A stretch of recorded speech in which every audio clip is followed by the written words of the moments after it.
Hello, welcome to a video on race starts. So I've set up a custom race in single player and I've done a 5-minute quali and a 10-minute race because all I want to do is practice my race starts. You can see I've got it on 100 and 100. Some people don't like the aggressiveness of them on 100 there at the bottom. They prefer to have it on something like 80. And it just means that the AI won't kind of stick their nose in and kind of punt you out the way when you're there. But down to personal preference, it's single player. You can turn your ratings off in the options. So don't let this worry you. Turn your ratings off and go and give it a practice. Get stuck in and see how you find it. Okay, so here we have our second lap and the last lap of qualifying. We managed to invalidate our last lap, so we're just doing a 1-lap shootout, dealing with the pressure. Now, I do this 5-minute of quali to kind of let me see where do I lie within the computer's rating. I'd advise you to do it unless you know you're at the front of the grid in multiplayer. And even then, it can be quite good just to come in and have a look, see how you stack up against the AI.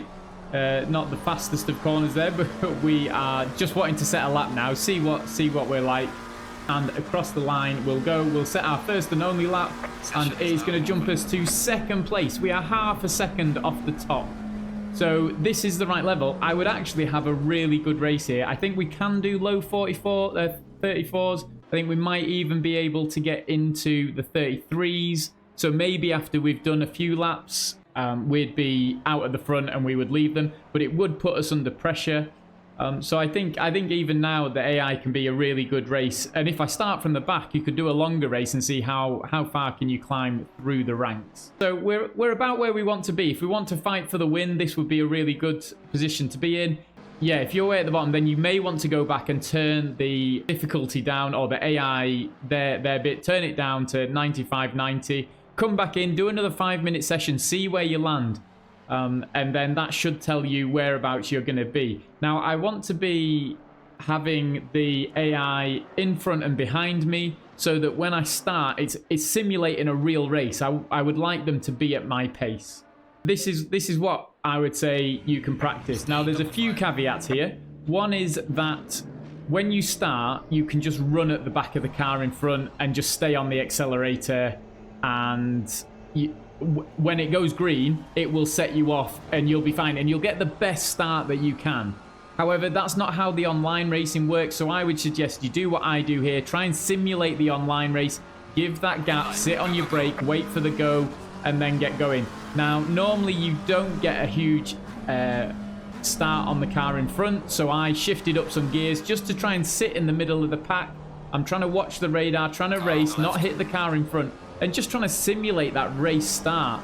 And then we come down, we get a bit of clear, so we're now looking, oh, that car's braked early, so we're now into first, but the car on the right charges through, and that's a bit of that 100% aggressiveness that people like to turn off just to stop those lunges. We get ahead, we're into the middle on the radar, and we're able to continue on. So there is the race start. You can see what I'm doing where I'm double pedaling. There is a word for it and I can't remember what it is, but you half brake and half accelerate, and that will warm your brakes up. So there's no need to accelerate and slam on the brakes. You can just drive along half on, and you can see my front brakes there already going green. I don't know if the rear ones would catch up, but generally they're all right by the time you get going. But you're also being a bit tentative of the cars in front as well. You're on the first lap, you're on the first corner. So actually, you shouldn't be relying on your brakes being at optimum temperature. So come in and follow in the car ahead. As you reach corner 1, my suggestion is always lift the 25 meters before your normal braking point. Depending on where you are, the further back you want to be lifting, and be ready, because if there's any chaos ahead, you want to be able to stop and avoid it and see what's going on.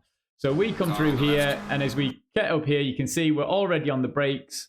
I think we're on a bit early, and we're just trying to follow the cars through. Now, the advantage of coming off and being on the brakes early means you don't have to hammer on and slow down for the corner. You start off slower, but then you let your pace roll through. And so you can then just keep up with the cars ahead. So then we brake, there's a car on the left, we can practice trying to leave that space. There's a car on our right, so we have to leave a bit more space on the left there. And then we stay on the left, they're still there. We want to practice giving space there, so we keep it really tucked in. So this is really good practice for doing side by side. Now I can see them in my mirror, so we know that we can cut off. Okay, so we have still got one more thing to mention, but we'll get onto that after we've come back to look at the settings. So you can, once you've done your 5-minute quali and you can see where you land, you can then come back in and change where you're going to start. So I want to try starting in the middle of the pack, have it a bit busier, see how it gets on. So I can come in and say, yeah, actually start me 15th on the grid of 30, which means I'm right in the middle of it. The other thing you can come in and do is take down that aggressiveness. It can go all the way down to 0, so you can kind of set it to how much you want them to kind of go for moves and be brave like that. And if you want them just to sit in a line, you can have it right down on 0. You'll have to try it a few times to see what you enjoy, see what feels lifelike and race-like for you. So let's go and jump into that session. Okay, so the green light goes on, and one thing I just want to talk about is when you go, when you play in single player and you go down, if you get yourself a really good start, it's very tempting just to launch it down this right-hand side. Now, remember in online racing, people aren't just going to leave that door open. The person in front of you is also going to think, I'm going to take that gap.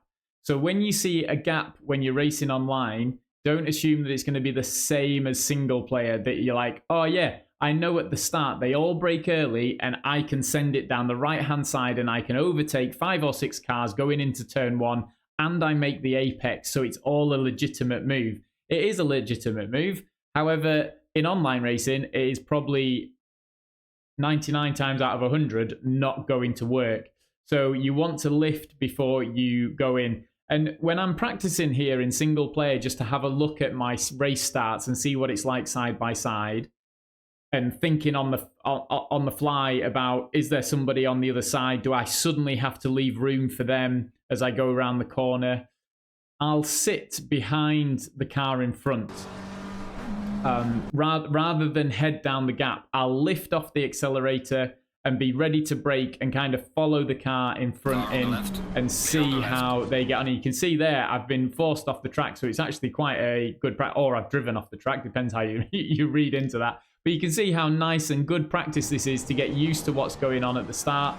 And then we know there's someone on the left, but we've also got to watch the car in front of us who's braking. So it is very intense, even in single player. Treat it like an online race, as if those are real players, and if you hit them out, you've just ruined their, call it endurance race, and ruin their 45-minute race.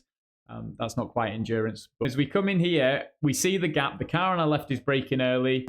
We should stay on the brakes. As we come through, then we learn and try and leave space. We can see the car in front is having trouble. So there's everything going on. It really keeps you focused and see what's going on. Sometimes online is going to be exactly like this. Sometimes online will be nothing like this. But that's it for race starts. Go and give them a go. Go and give them a practice. Once you're done with that, you can just hit the pause button. You can restart and give it another go.